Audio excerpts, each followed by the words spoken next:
Ok, bonsoir, messieurs, dames. Nous avons donc la paracha est morte qui tombe en même temps que la paracha, que la, que la Iloula de Rabbi Shimon Bar Yochai. Donc, on va essayer de faire un petit lien entre les deux événements extraordinaires et nous allons voir un petit peu comment ça fonctionne. Euh,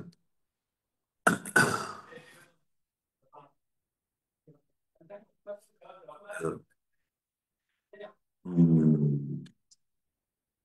on a la question suivante. Première question qui se pose dans la paracha de cette semaine, il y a un passouk extrêmement important. Le passouk, c'est le suivant. On va le lire. Donc, c'est marqué. Un passouk qui est fondamental, vous allez voir. On peut passer à travers, mais il est fondamental. Velo techanelu et Shem Kodeshi. Vous ne profanerez pas la sainteté de mon nom. Dashti betoch ben Israël, et je serai sanctifié au milieu des béné Israël. Ani Hashem et Kadishrem, je suis l'Éternel qui vous sanctifie. Donc je répète le passouk. Velo techanelu et Shem Kodeshi. Vous ne profanerez pas. Il y a un problème de Chilul Hashem. Chilul Hashem, c'est la pire des choses. Vénit gashti, donc je serai sanctifié, Betor ben Israël. Donc ça, c'est absolument fondamental de faire du Kiddush Hashem. Ani Hashem mekadishrem, je suis l'Éternel qui vous sanctifie. Donc ici, on a une mitzvah extraordinaire de sanctifier le nom d'Hachem. D'accord? Et on a une avéra, l'otecha.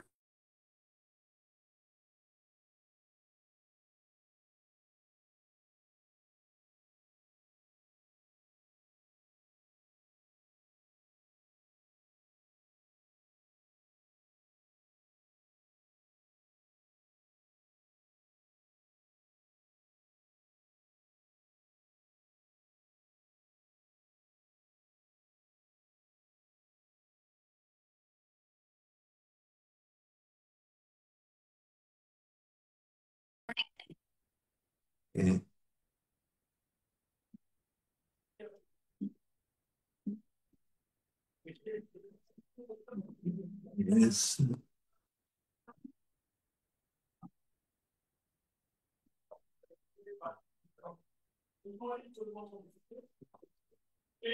Ok. Donc, un petit problème de connexion. Je ne sais pas ce qui a été enregistré.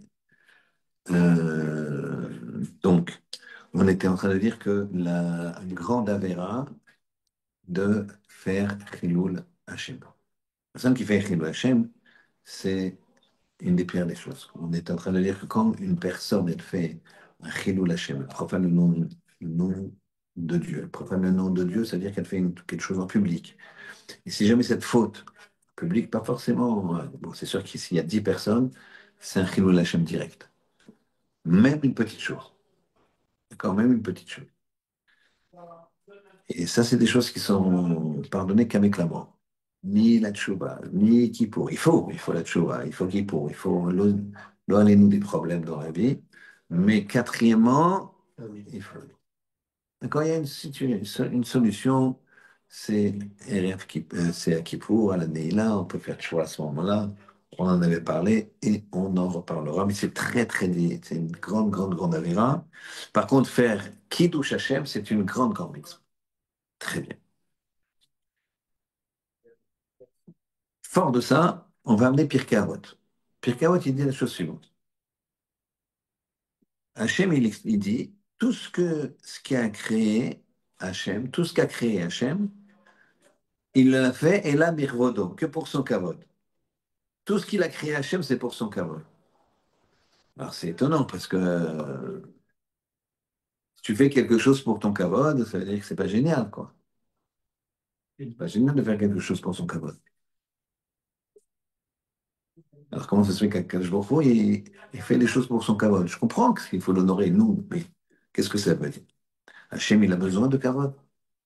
C'est-à-dire que nous, on doit se comporter avec kavod vis-à-vis du Ribono Shel Olam. Mais ça veut dire quoi? Ça veut dire qu'il a besoin du kavod. C'est étonnant. Ça, c'est la première question. Deuxième question. Il y a un petit peu plus loin dans la paracha l'histoire de le, du fils d'une femme israélite, Isha israélite. C'est quoi? C'est quoi l'histoire? Alors, on remonte un petit peu en arrière, au temps de Moshe Rabbeinu. D'accord? Quand Moshe Rabbeinu n'était pas encore dévoilé, au début de l'histoire de Moshe, Pharaon, il a décidé de servir les béné Israël. Il a servi d'une façon que vous connaissez, extrêmement brutale, extrêmement violente, extrêmement terrible.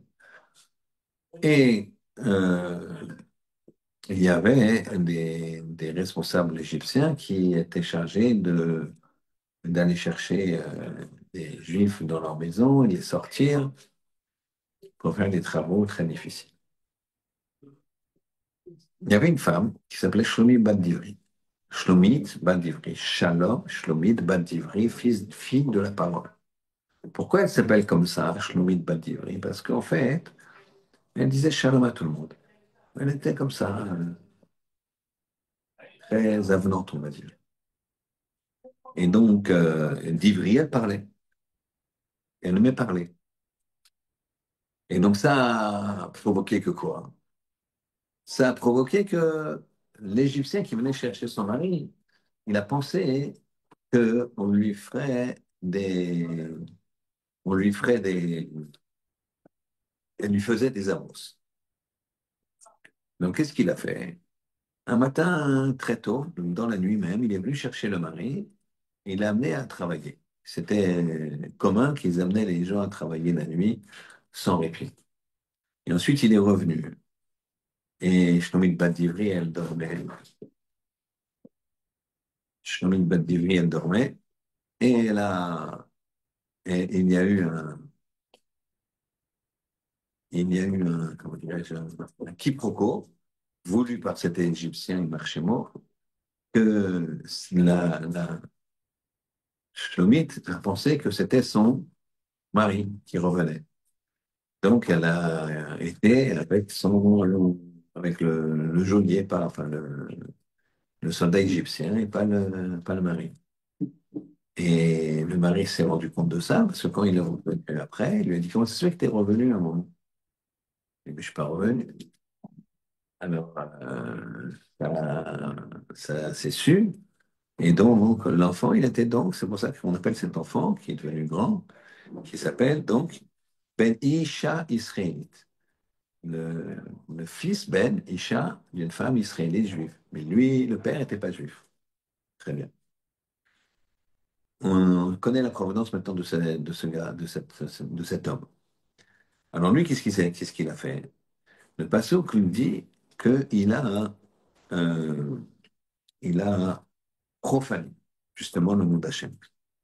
Il a profané le nom d'Hachem. Vayetse ben Ish israélite. Il est sorti le Ish israélite, le ben Isha israélite, pardon, le fils de la fille de la femme juive, ou ben Ish Mitzri. Et son père, c'est un Égyptien. Betoch ben Israël, du milieu d'Israël. Vayinatsu b'machane ben israélite, veish israélite, vayikov. Qu'est-ce qu'il a fait, cet homme? Il a profané le nom d'Hachem. C'est-à-dire, il s'est moqué. Il a dit, c'est bidon, etc.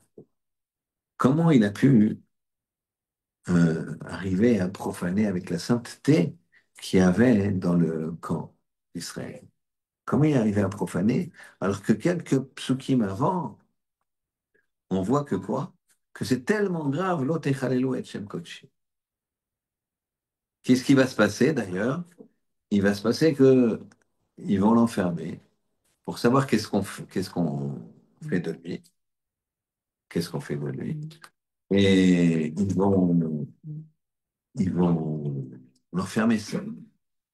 Parallèlement à, parallèlement à son histoire, il y avait une autre histoire de Mekoshe Shetsim, de celui qui a ramassé du bois. Et lui aussi, il était enfermé, mais lui, on savait qu'on allait le tuer parce il avait enfreint Shabbat. Euh, il avait enfreint Shabbat. Et il était enfermé pour attendre d'être tué. Il n'y avait pas de suspense. Il attendait d'être tué. Ils n'attendaient pas longtemps, mais les deux histoires ont été simultanées, quasiment. Pourquoi ils n'ont pas enfermé le blasphémateur? Ils n'ont pas enfermé.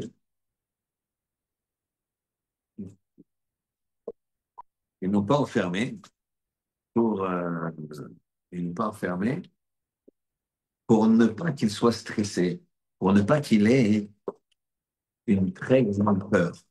Pourquoi? Si on enferme quelqu'un dans une geôle avec une autre personne qui est condamnée à mort, et il sait qu'il est condamné à mort, cette personne, et lui, il attend son verdict. Alors, c'est c'est sûr que l'angoisse, elle est énorme. Donc, ils ont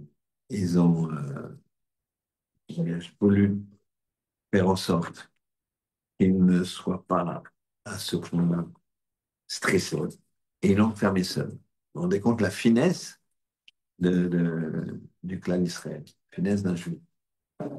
Moshe Rabbeinu, il a dit enfermez-le, mais seul. Pas avec le Mekoshe Shetzim. Le Mekoshe Shetzim, on sait que quoi? Qu'il va être tué.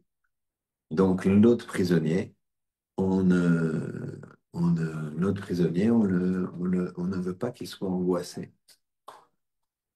Il va être tué finalement. On va lui dire qu'il faut le tuer parce qu'il a payé le crime de la chaîne. Il va être tué. Mais on ne veut pas l'angoisser. Donc on l'enferme seul. Très bien. Donc on a deux premières questions. Je les répète.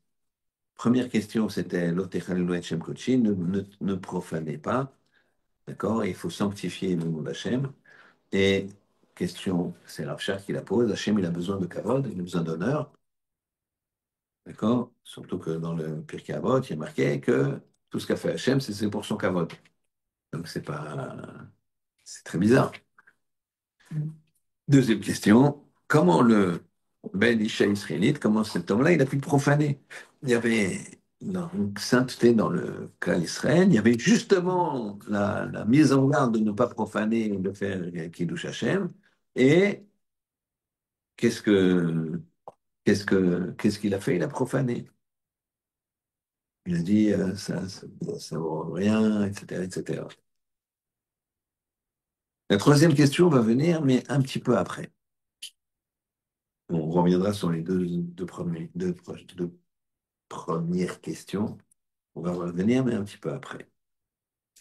Nous sommes nous sommes le jour de la Iloula de Rabbi Shimon Bar Yochai. D'accord?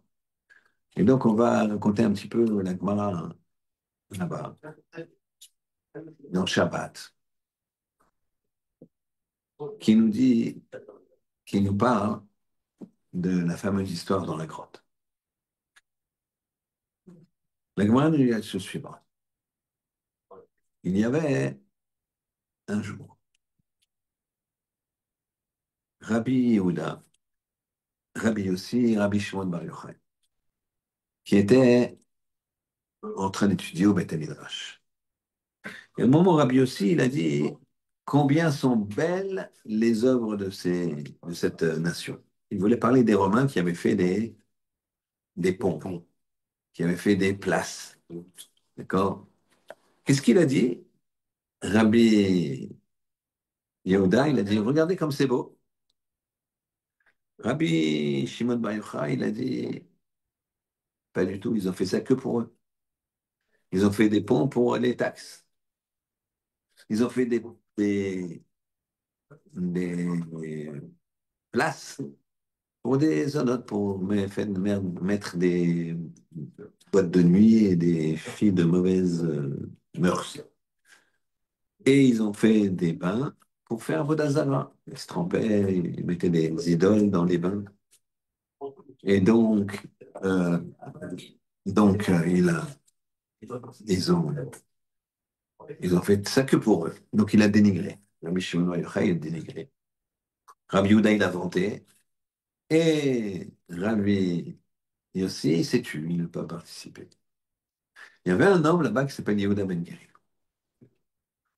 Yehuda, fils de Guérim. Donc lui, il était juif, ses parents étaient juifs, mais convertis.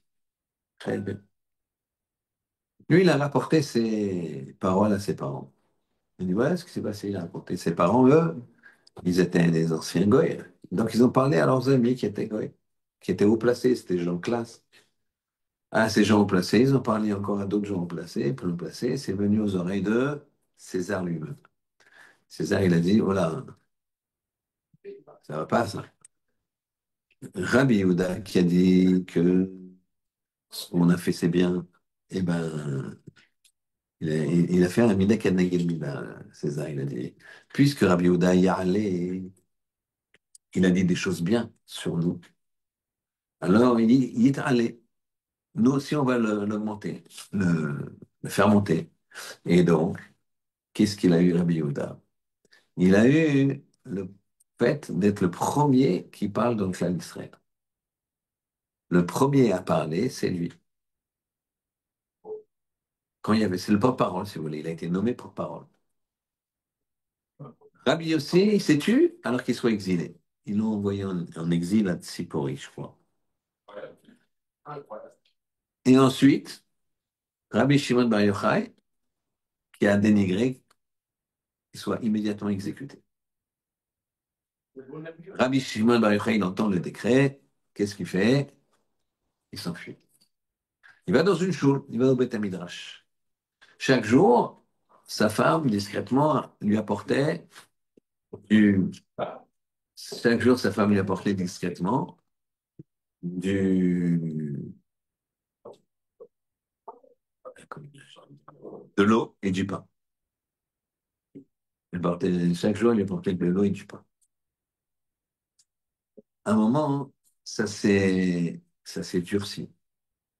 Le, le décret s'est durci.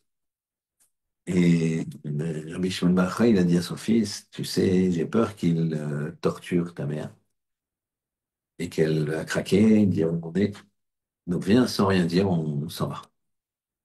Et donc comme ça, ils sont partis. Ils ont été dans les forêts. Et dans les forêts, dans la montagne, dans le désert, c'était en Galil. Donc c'est plutôt... ouais, il y a des forêts, il y a de tout. Et ils ont trouvé une grotte, ils se sont mis dedans. Et Kadosh Baruch Hu, il a fait un ness, il a fait un miracle, qu'il y ait une source d'eau et un caroubier qui pousse. Très bien. Ils sont restés là-bas 12 ans. Pendant ces 12 ans, qu'est-ce qu'ils faisaient? Le jour, enfin le jour, à tout moment, ils avaient enlevé leurs vêtements, ils s'enfouissaient dans le sable et ils étudiaient. Quand c'était le moment de prier, ils sortaient, ils se rhabillaient et ils priaient. Et pourquoi ils faisaient ça? Afin que afin que les habits ne s'usent pas. D'accord? Très bien. Il y a des assiettes derrière. Afin que les habits ne s'usent pas. Alors,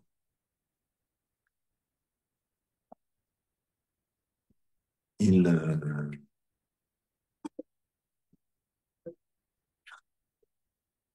ils sont restés comme ça pendant tout le temps. Et ils ont étudié ce qu'ils ont étudié de façon extraordinaire. Vous imaginez, 12 ans. Et à un moment, il y a une batte-colle qui est sortie, qui a dit, qui va dire au fils de Yochai que des mythes Kéza, c'est pas une batte-colle, c'est Eliyahu Hanavi, pardon. Eliyahu Hanavi, il est venu, et il a traversé comme ça devant la grotte, qui était pourtant très isolée, mais bon, il a dit qui va dire à Bar Yochai que César est mort. Ou Batel Gzerata, et sa Gzera, le décret, il est annulé.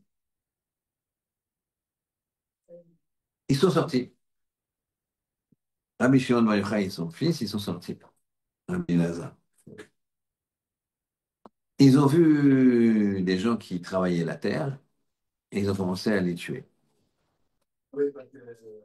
Les tuer de leur kedusha. C'est pas qu'ils les tuaient d'une épée, ni qu'ils les tuaient presque volontairement. Ils les tuaient parce que leur neshama était tellement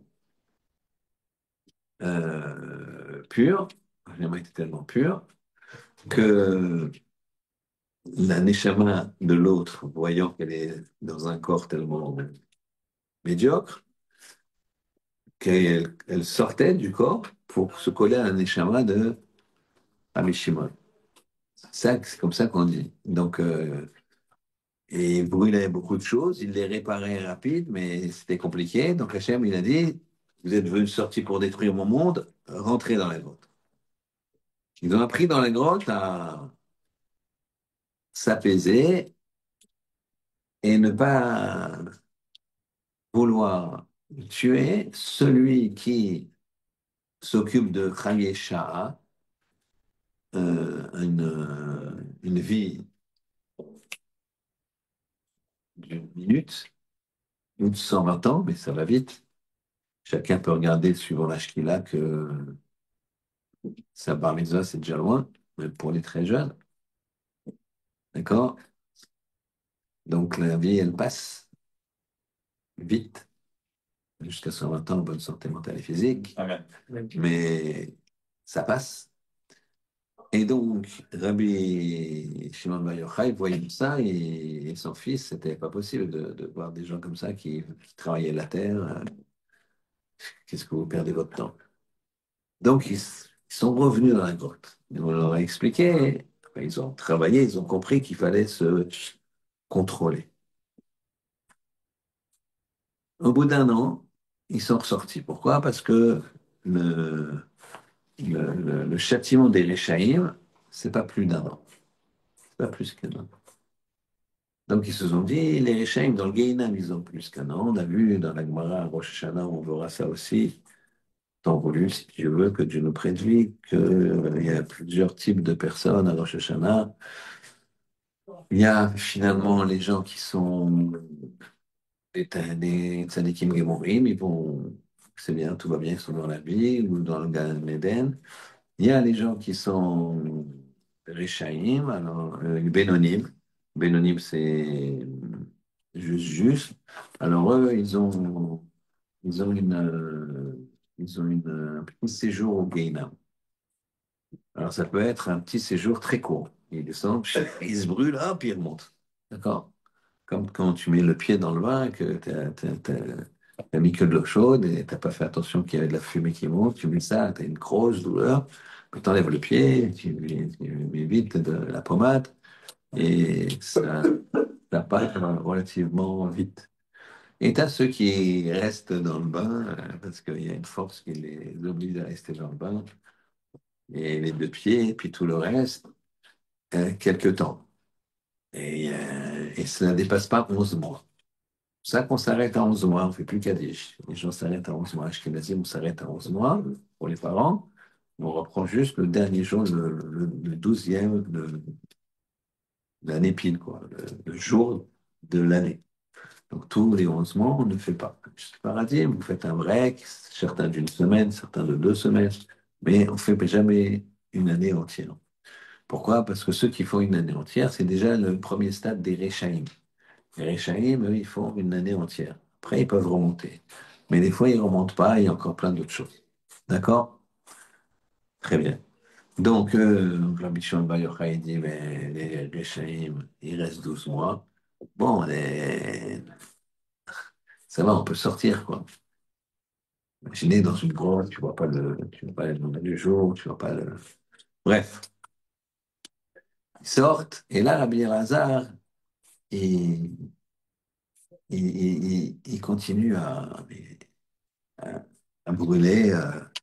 À brûler tout ce qu'il voit de matériel. Rabbi Elazar, il continue à brûler tout ce qu'il voit de matériel. Et Rabbi Shimon, il répare.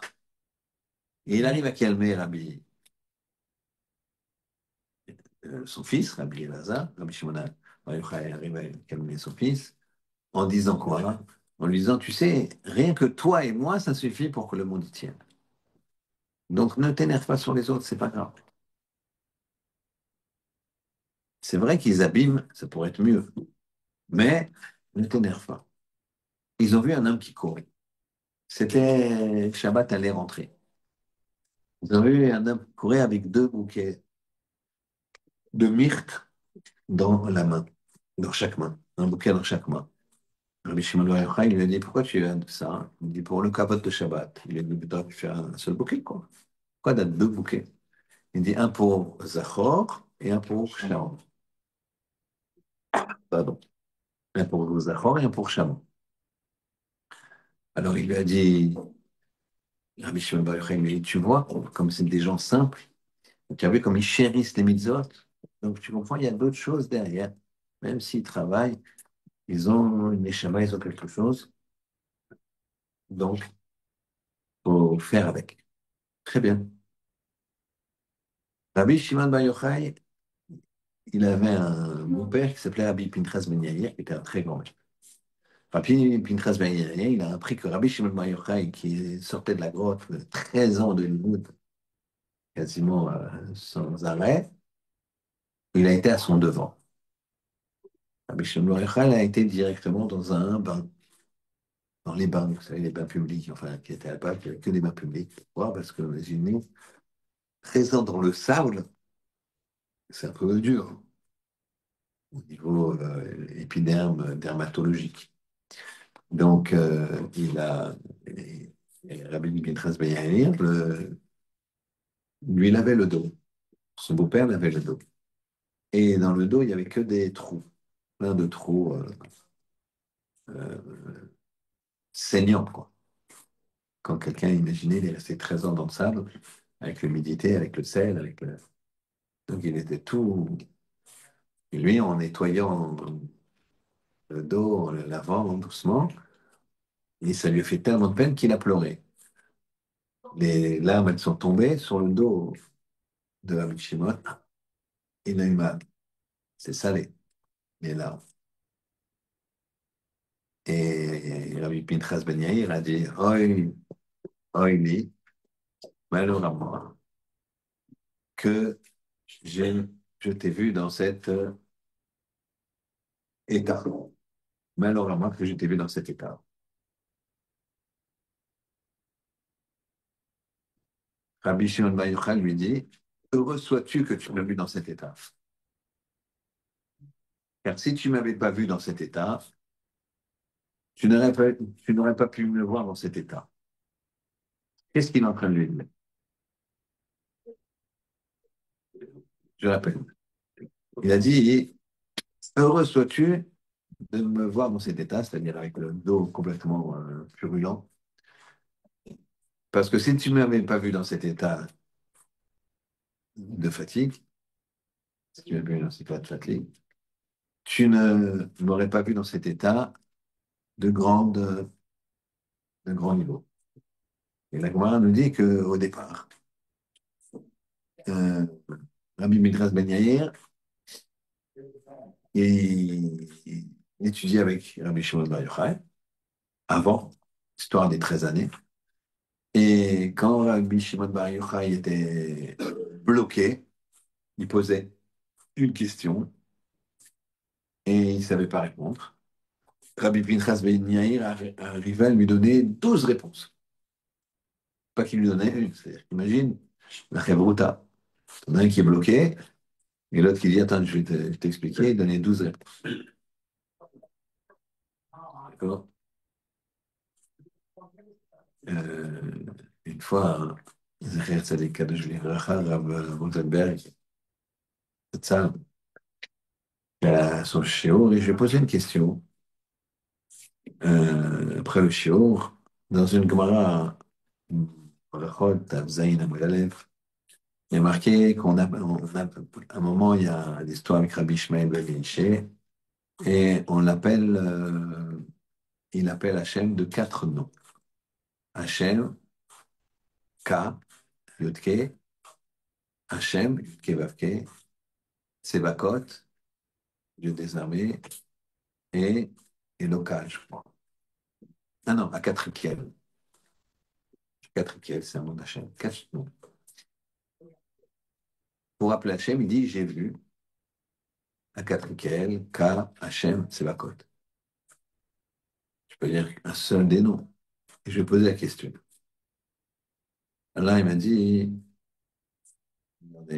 c'était son chiot de paracha. Son chiot de paracha de la semaine, là, comme je fais moi. Enfin, ça ne se compare pas. Et donc, mais un chiot de paracha. Il me dit, on en parlera la semaine prochaine. Bon, la semaine d'après, il vient, il commence à dire, c'est marqué dans la Gemara que hein, l'histoire de Rabbi euh, Shimon ben Ishai, Rabbi Ishmael ben Ishai, Kohen Gadol, Ishmael ben Ishai, qu'il a appelé Hachem par quatre noms différents. Et donc, dans la parole de la semaine, c'est marqué comme ci, comme ça, il a fait le lien. Il a fait le lien avec la paracha de la semaine. Fabuleux. Je dis merci, là, j'ai compris.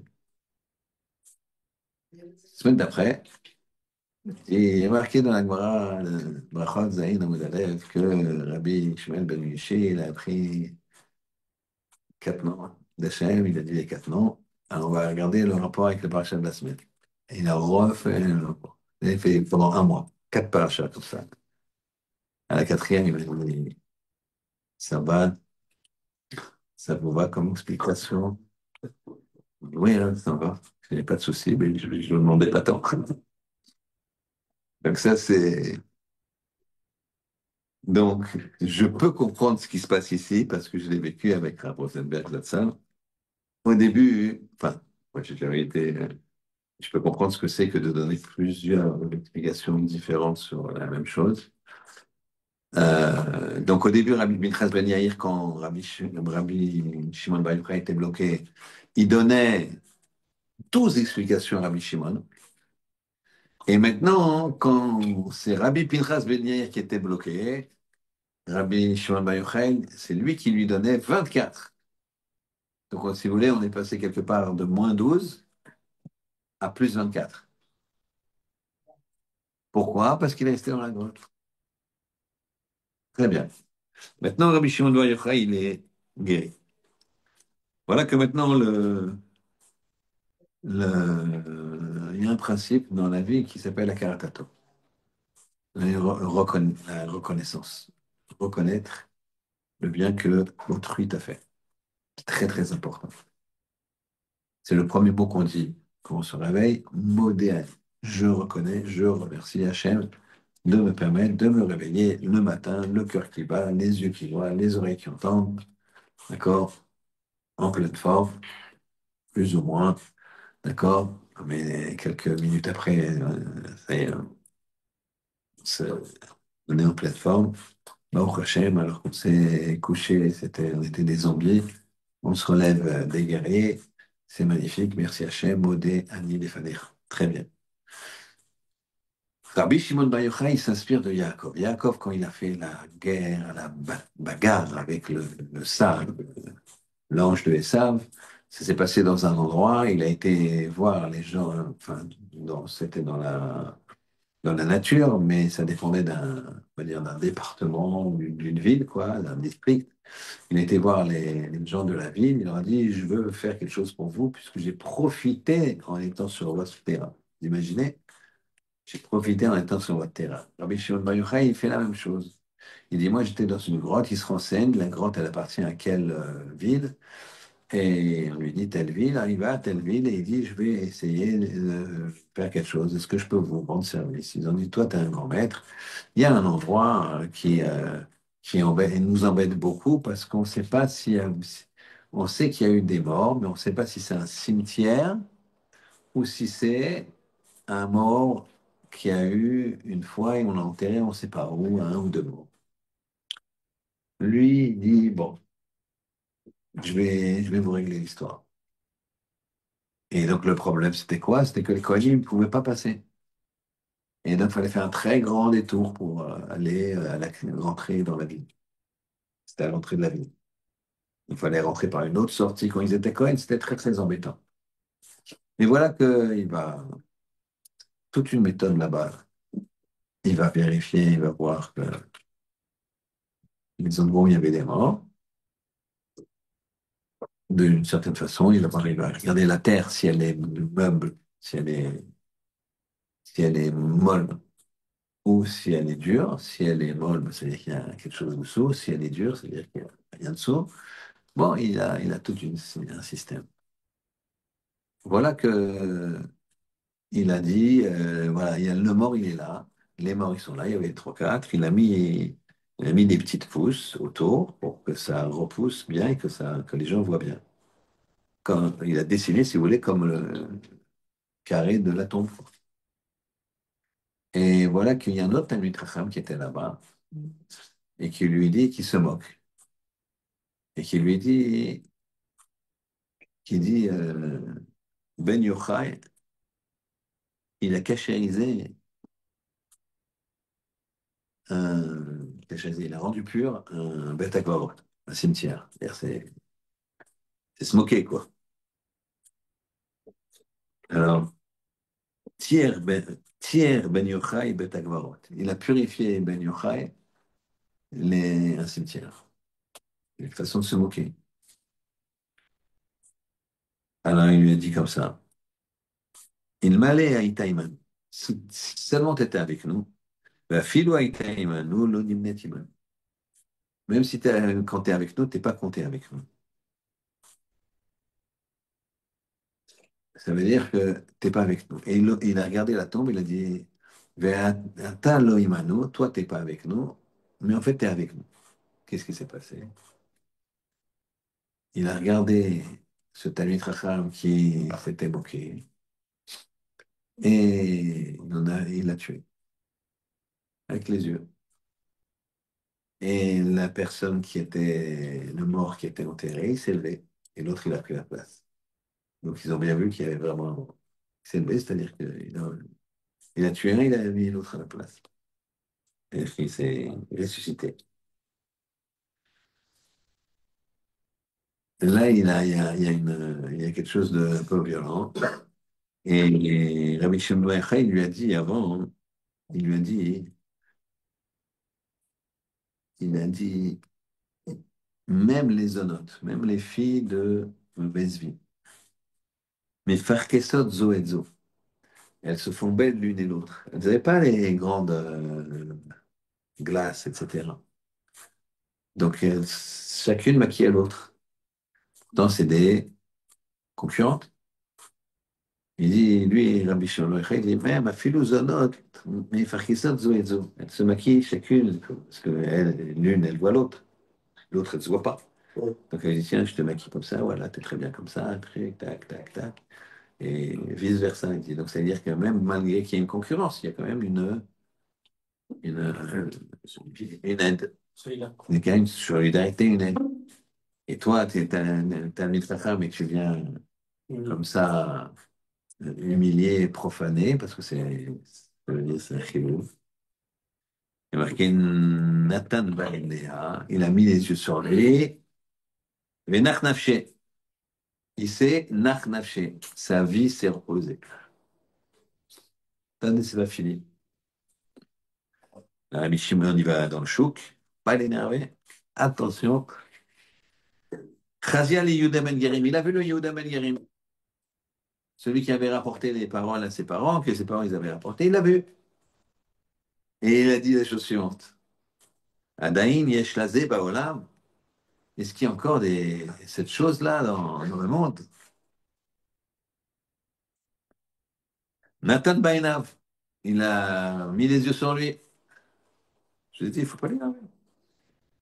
Ve'asaou gal shel atzamot. Il en a fait un tas d'os, un monticule d'os.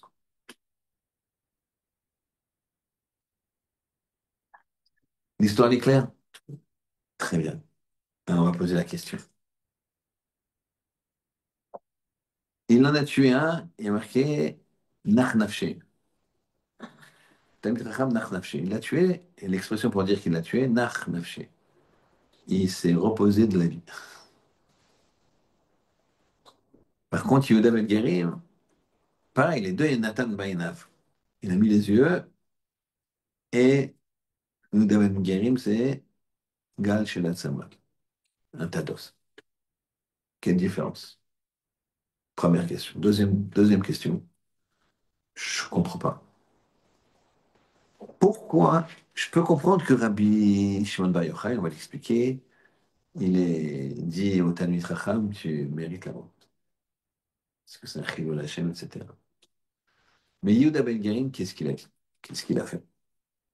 Et en plus, la, la conséquence de ce qu'il a fait, ça a donné quelque chose d'incroyable. Puisque ça a donné à Rabbi Shimon Bar Yochai la capacité de faire ce qu'il a fait, Zohar, et tout, de devenir tellement fort. Qu'est-ce qui se passe ici? D'accord? Donc, on reprend nos questions avec les deux premières.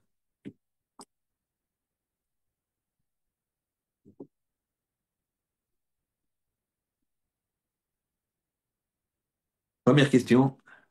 L'Otechal, Shem Kodesh, il ne faut pas profaner le nom de Dieu.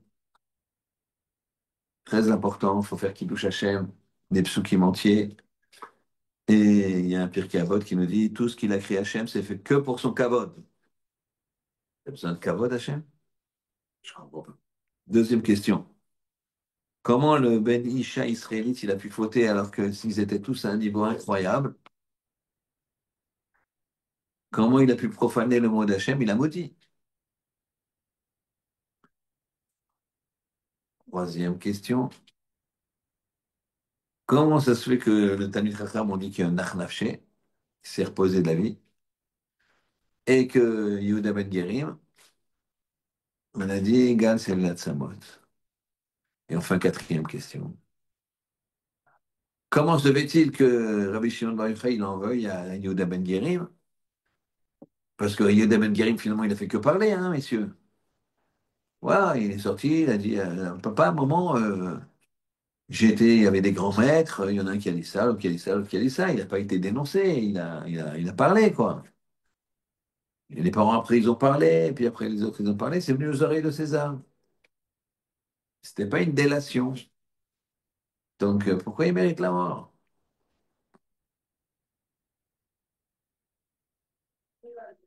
Mais bon, donc on a quatre questions. Dans la Gemara, Brachos, d'Archer, bête, il me semble, il y a l'histoire suivante. Rabbi Yohanan, il a été visité, Rabbi, lequel je ne me rappelle plus, un maître. Il était mourant, Khalash. Il était Khalash. Rab, je ne sais plus, mais je me souviens. Il était Khalash. Quand on dit Khalash dans la Gemara, c'est dire il est mourant. Pas la peine d'appeler le médecin. Il, euh, il va le voir et il lui dit Chaviva Alecha, il sourit. T'es content d'avoir ces problèmes? Pourquoi? Parce que quand on est malade, ça expie. Faute. Tous les problèmes, ils expient les fautes. Tu te fais humilier en public, ça expie les fautes, hein. Tout ce qui se passe, ça efface. Il dit Chaviva Alecha, il sourit. Il dit oh, Loen velo schara. Ni elle, ni leur sahar. Ni elle, ni leur récompense. Je ne veux pas les sourire. Loen, pas eux. Ni leur sahar. Je sais qu'il y a un sahar, mais je veux pas de Isurim et donc pas de sahar. Pas de récompense. Alors Rabbi Yochanan lui tend la main, lui dit Avale yadé, donne-moi ta main. Yahav yadé, il lui a donné la main. Veukme, il l'a levé. Ici, on voit quoi? Une petite parenthèse, c'est que la thérapie, il a soigné avec le contact. Rabbi Yochanan, c'est pas parce qu'il lui donne la main qu'il le soigne. Je sais pas ce que ça peut faire. Il le regarde, tu vois bien que Rabbi Shimon Bar Yochai, Rabbi Yochanan aussi, Il en a flingué quelques-uns comme ça avec les yeux. D'accord? Donc il le regarde, il peut le regarder, vas-y, il l'a guéri. Tac, lève-toi. Ah, il se lève. Pourquoi il donne la main? Et que la main, c'est important. Le contact, c'est important. Un enfant, il faut savoir le caresser le visage, la raison. Savoir, c'est très important d'avoir de la tendresse. Ça. Très important. Je ferme la parenthèse. Quelques temps plus tard, Rabbi Yochanan, il est malade. Il est mourant. Il y a un maître qui passe, ça non plus, je ne me rappelle plus le nom. Il va le voir, il voit qu'il est mourant, il lui dit Chaviva lecha isurim. T'es content, Rabbi Yochanan, d'avoir des problèmes et de mourir comme ça, malade? Il dit Elohim velo scharan. Ni eux, ni le salaire. Alors l'autre rabbi lui dit Havli yadeh. Il lui a donné la main, il l'a levé. La Gemara demande, mais il a qu'à se laver tout seul. Parce que Rabbi Yochanan, il avait déjà sauvé l'autre. Alors maintenant que lui, que Rabbi Yochanan lui-même est malade, il est capable de te sauver. Là, il y a une notion très intéressante qui est un prisonnier, il ne peut pas se sortir tout seul de la prison. Parce que c'est-à-dire que quand tu es Nogea Badavar, quand tu es dans le problème, tu n'as pas le recul. C'est ça que ça veut dire. Rabbi Yochanan, il est capable de sauver la vie de quelqu'un, mais sa propre vie, il n'est pas capable de la sauver. Donc c'est ça, c'est ça le problème. Rabbi Yochanan est donc sur pied, et il va voir Rabbi Eliezer. Et Rabbi Eliezer aussi, il est bon. Et encore une fois, Rabbi Yochanan lui dit, Chayva lecha isurim. Parce que les isurim, ils sont contents. Il lui dit également, Noël de l'Usrama, ni ça, ni ça. Evli Yadach, il lui a donné la main de Kouila. Très bien. Ici, qu'est-ce qu'on voit? On voit qu'ils savent qu'il y a un Sahara. Ils savent qu'il y a un Sahara. Mais ils ne préfèrent pas cette souffrance-là. Bien qu'ils savent qu'il y a un Sahara. Rabbi Shimon Bar Yochai, c'est pareil. Il sait qu'il a eu un Sahara grâce à ça. Mais Yehuda Ben Gerim, il était vide. Parce que tu parles comme ça. C'est-à-dire qu'au niveau de ta, de ton être intérieur, zéro. C'est tout le contraire de ce qu'on a dit au départ. Que les Bnei Israël, au départ, il y avait une finesse énorme. Qu'est-ce qu'ils ont fait? Ils ont enfermé celui qui a blasphémé seul. Ils ne savaient pas ce que Hachem allait dire qu'on fasse de lui. Le tuer, l'envoyer en galoute, le frapper. Ils ne savaient pas. Donc, ils ne l'ont pas enfermé avec le Mekosh Sim, celui qui avait profané Shabbat et qui allait être tué. Ils n'ont pas voulu donner une angoisse. Quand tu donnes une angoisse physique ou spirituelle, psychologique, eh ben c'est très grave. Donc ils n'ont pas voulu ça. Et comme ils n'ont pas, comme cette finesse-là, Yehuda Ben Guérim, il est très long. Qu'est-ce que tu parles n'importe comment et tout. Tu imagines bien que ça peut donner des conséquences terribles. Et d'ailleurs, on avait la question, comment ça se fait que, il y en a un, c'est Nach Nafshé, le Talmid Chacham, quand il est mort, il y a marqué Nach Nafshé. Et lui, Yehuda Ben Gaim, il avait un tas d'os. Alors le maître, ils expliquent, il était vide. Et donc en fait, quand il l'a tué, il n'y avait même plus de chair. C'est-à-dire que même de l'or vivant, les Réchaïm, ils s'appellent morts. C'est-à-dire que les os, ils sont tout de suite venus. Pourquoi? Parce que derrière, il n'y a rien. C'est pour ça que c'est la différence entre Gad Shelat Samot et Nach Nafshé. Nach Nafshé, c'est-à-dire que paisible. Tout va bien, c'est un tzaddik. Rabbi Shimon Bar Yochai lui a dit, t'as fait Chilul Hashem. Tu t'es moqué de la Torah, tu t'es moqué de moi, mais pas en tant que moi qui représente la Torah. Alors je te tue. Mais Nachnafshi. Yehuda Ben Guérim, lui, c'est Gatchelat Samot parce que c'est un rachat. C'est clair? Non? Oui. Très bien. Donc on a répondu à certaines questions.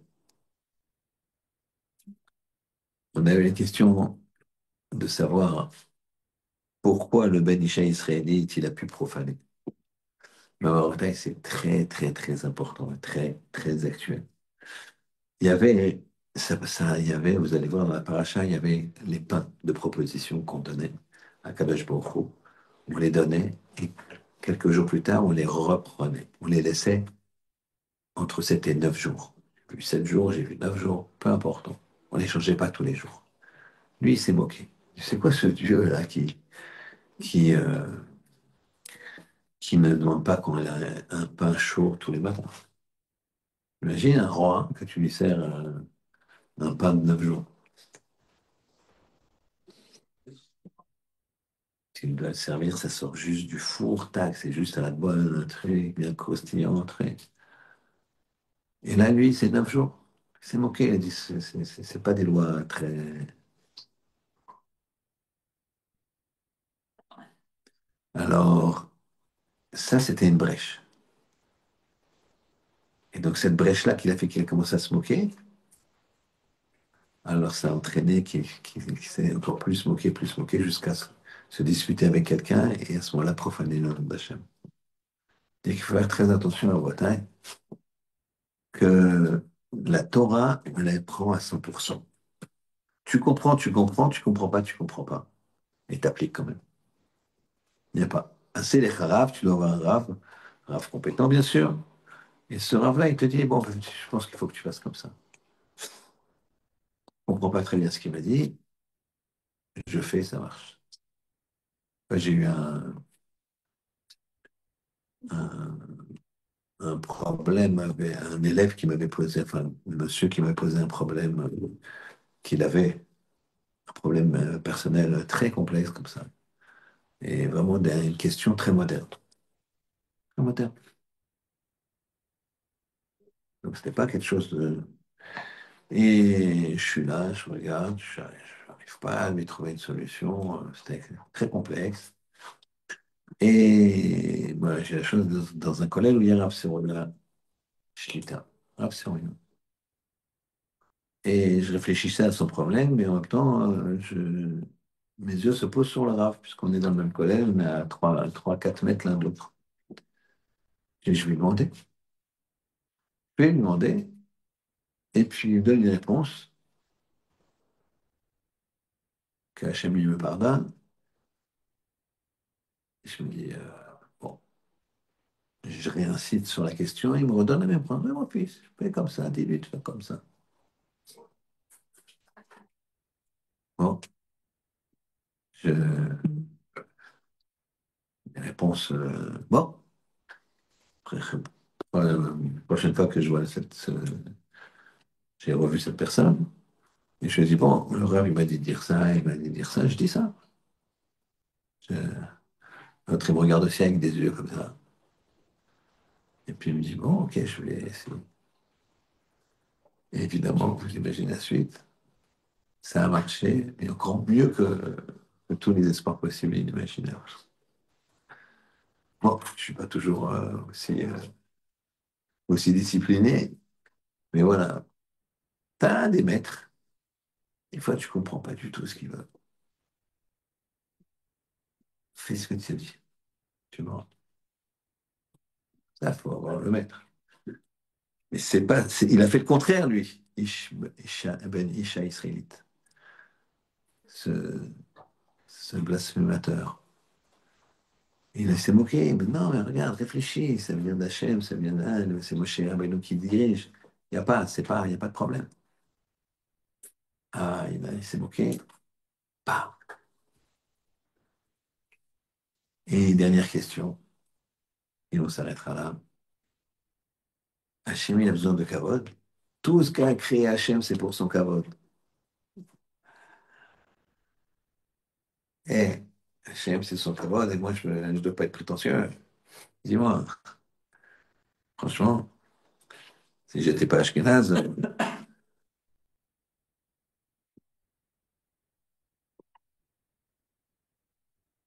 la réponse est extraordinaire. C'est Rav Shach qui répond à cette réponse, qui répond à la question, qui pose et qui répond à la question.